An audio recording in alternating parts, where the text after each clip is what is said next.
आप अपने दिमाग को स्ट्रॉन्ग यानी मजबूत बनाना चाहते हैं, तो ये 4 चीज़ें आप रोज़ खाइए। अगर आप इन 4 चीज़ों का सेवन रोज़ करते हैं, तो दोस्तों आपका दिमाग कंप्यूटर से भी ज़्यादा तेज़ हो जाएगा। जो चीज़ें आप पढ़ेंगे, वो चीज़ें आपके दिमाग में याद हो जाएगी, लिख उठेगी। जो चीज़ें आप देखेंगे, वो चीज़ें आपके दिमाग में छप जाएगी। दोस्तों अगर आपकी याददाश्त कमज़ोर है, आपको भूलने की बीमारी है, चाहे वो जिस उम्र में हो, चाहे वो कम उम्र में हो, चाहे ज़्यादा उम्र में हो, तो दोस्तों ये 4 चीज़ें उसके लिए बड़े ही फ़ायदेमंद हैं। ये 4 चीज़ें दिमाग की कमज़ोरी को तो दूर करेंगी ही, उसके साथ-साथ आपकी इम्यूनिटी को भी स्ट्रॉन्ग बनाएँगी, शरीर की हड्डियाँ, मांसपेशियों को ही स्ट्रॉन्ग बनाएगी, यानी कि आपकी शारीरिक कमज़ोरी को ख़त्म कर देगी। चाहे वह शारीरिक कमज़ोरी किसी बीमारी के कारण आया हो या पोषक तत्वों के कारण आया हो, क्योंकि ये 4 चीज़ें दोस्तों सबसे शक्तिशाली 4 चीज़ें हैं। इसमें सभी तरह के प्रोटीन्स और विटामिन्स पाए जाते हैं। तो चलिए दोस्तों जानते हैं वो 4 चीज़ें क्या हैं? उनमें कौन-कौन से प्रोटीन्स, विटामिन्स पाए जाते हैं? कब प्रयोग करना है, कितनी मात्रा में प्रयोग करना है, किसे प्रयोग करना चाहिए, किसे प्रयोग नहीं करना चाहिए, ये सारी जानकारी आपसे शेयर करेंगे। तो सबसे पहले एक-एक करके उन चीज़ों में पाए जाने वाले पोषक तत्व के बारे में जानते हैं। दोस्तों पहली चीज़ है वो है अलसी का बीज। अलसी के बीज में omega 3, omega 6 fatty acid, antioxidant, potassium, vitamin B, vitamin B 2, vitamin B 6, vitamin B 5, vitamin B 12, vitamin B 9, vitamin E, vitamin C, vitamin A, iron, zinc, copper, fibre जैसे तत्व पाए जाते हैं। दूसरी चीज है वो है कद्दू का बीज। कद्दू के बीज में calorie, protein, fibre, potassium, iron, zinc, magnesium, antioxidant, carbohydrate, vitamin A, B, vitamin B 2, vitamin B 6, vitamin B 12, unsaturated fat, omega 6 fatty acid, beta carotene जैसे तत्व पाए जाते हैं। अगली चीज है दोस्तों है बादाम। बादाम में protein, vitamin, omega 3 fatty acid, calcium, fibre, antioxidant, vitamin A, vitamin B, vitamin E, vitamin B 2, vitamin B 6, vitamin B 12, magnesium जैसे तत्व पाए जाते हैं। अगली चीज है वह है दोस्तों काजू। काजू में fibre, protein, manganese, zinc, copper, antioxidant, iron, folate, magnesium, phosphorus, selenium, carbohydrate, vitamin B 1, vitamin B 2, vitamin B 6, vitamin B 12, vitamin E जैसे तत्व पाए जाते हैं। अगली चीज है दोस्तों है किशमिश। किशमिश में vitamin C, vitamin E, vitamin B 2, vitamin B 6, vitamin B 12, protein, iron, fibre, potassium, calcium, phytochemicals, antioxidant, antibacterial, magnesium, phosphorus जैसे तत्व पाए जाते हैं। अगली चीज है दोस्तों है खजूर। खजूर में flavonoid, antioxidant, anti inflammatory, fibre, iron, carbohydrate, magnesium, calcium, potassium जैसे तत्व पाए जाते हैं। अगली चीज है दोस्तों है अखरोट। अखरोट में alpha linolenic acid, mono unsaturated fatty acid, fibre, magnesium, antioxidant, iron, calcium, potassium, folate जैसे तत्व पाए जाते हैं।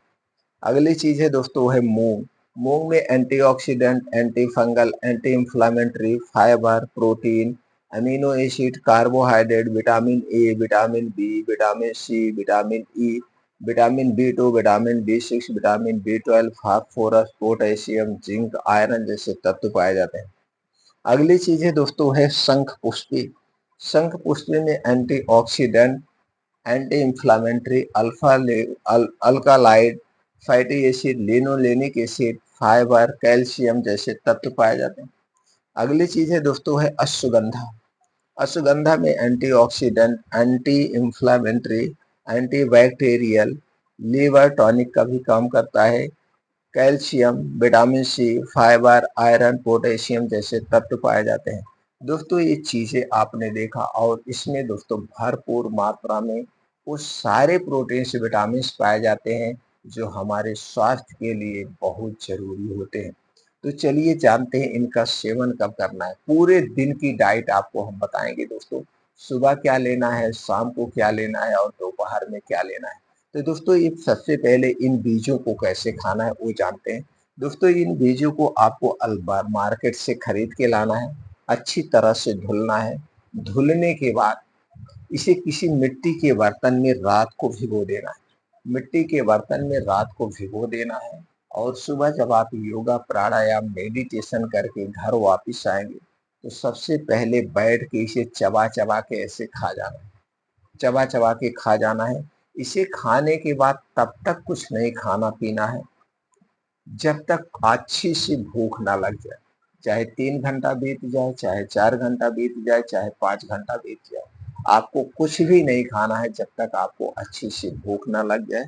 अब फिर उसके बाद दोपहर में जब आपको खूब अच्छी सी भूख लग जाए तो आप खाना के तौर पे जो आपके घर बना हो वो सारी चीजें आप अपने खाने में खा सकते हैं जो घर पे बने हुए। अब दोपहर खाने के बाद आपको चाहिए दोस्तों 1 कटोरी दही। लेकिन ये दही आपके घर की होगी और दही को घर पे जब जमाना इसे मिट्टी के बर्तन में ही जमाना। और जब दही को खाना मिट्टी के बर्तन या कांच के बर्तन में ही खाना है तो दोस्तों 1 कटोरी घर की दही चाहिए और इसी में आपको मिलाना है यही जो चूना, पान में खाया जाने वाला जो चूना होता है, इसी चूने को इसी दही में मिलाना है। कितना मिलाना है? 1 ग्राम। अब आप 1 ग्राम वजन कैसे करेंगे? तो दोस्तों इसके लिए आप एक गेहूं के बराबर लीजिए और उसी दही में मिला करके आप इसका सेवन करिए। इसका सेवन इस दही को करिए और दही खाने के 2-3 घंटे बाद तक आपको कुछ नहीं खाना पीना है। इस बात का आपको ध्यान देना है। तो दोस्तों ये चूना किसे नहीं खाना है ये भी जान लीजिए। जिसको पथरी की शिकायत है या कभी पथरी की शिकायत हुई हो उन्हें चूने का सेवन नहीं करना चाहिए। बाकी सब लोग चूने का सेवन कर सकते हैं। तो दोस्तों जिनको पथरी की शिकायत है उनके लिए क्या विकल्प है? वो दोस्तों उस दही में गुड़ का सेवन कर सकते हैं। देसी जो गुड़ है उस गुड़ को मिला लीजिए। गुड़ में सभी पोषक तत्व पाए जाते हैं जैसे calcium, phosphorus, magnesium, proteins, iron जैसे तत्व पाए जाते हैं। तो दोस्तों आप गुड़ का सेवन कर सकते हैं दही के साथ अगर आपको पथरी की शिकायत है तो। अब दोस्तों उसके बाद आपको जब दोपहर में आप खाना खाएंगे फिर जब शाम ढलने वाली होगी तो आपको कुछ अच्छी सी भूख लगती है। उस समय आप बाहर के समोसे, पकौड़ी, चाय खाने की इच्छा करते हैं। तो ये सब चीजें आपको नहीं खाना है। तो खाना फिर क्या है? उस समय आपको लेना है दोस्तों गाजर 150 से 200 ग्राम।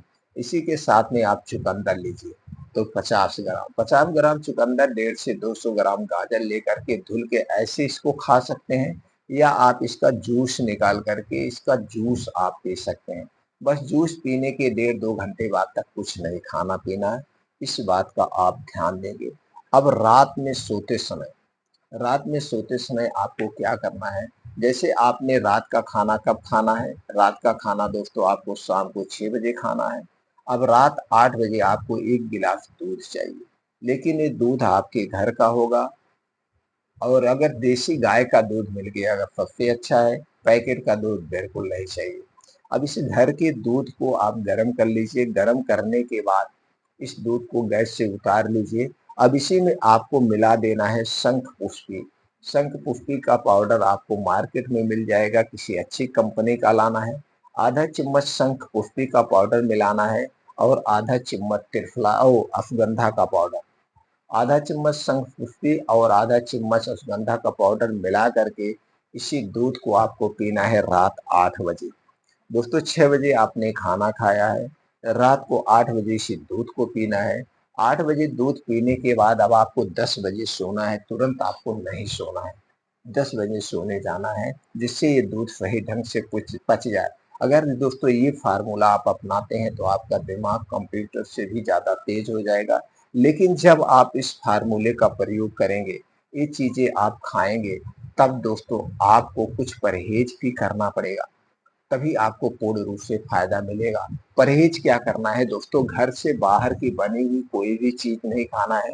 अगर हम छोटी चीज हो चाहे वो बड़ी चीज हो, छोटी चीज की बात करें तो टॉफी, बिस्किट, चाय, कॉफी, ब्रेड, टोस्ट से लेकर बड़ी चीज की बात करें, junk food, fast food, cold drink, soft drink, डिब्बा बंद, पैकेट बंद, जितनी भी ये चीजें, इनका सेवन आपको नहीं करना है। घर का बना बनाया खाना ही खाना है। और तीन चीजें आपको नहीं लेना है। पहली चीज है वो है तेल, यानी डबल रिफाइन किया गया तेल, रिफाइन किया गया तेल, पाम ऑयल, डालडा, चीनी और मैदा। इन चीजों में जितनी चीजें बनी, इनका सेवन आपको नहीं करना है।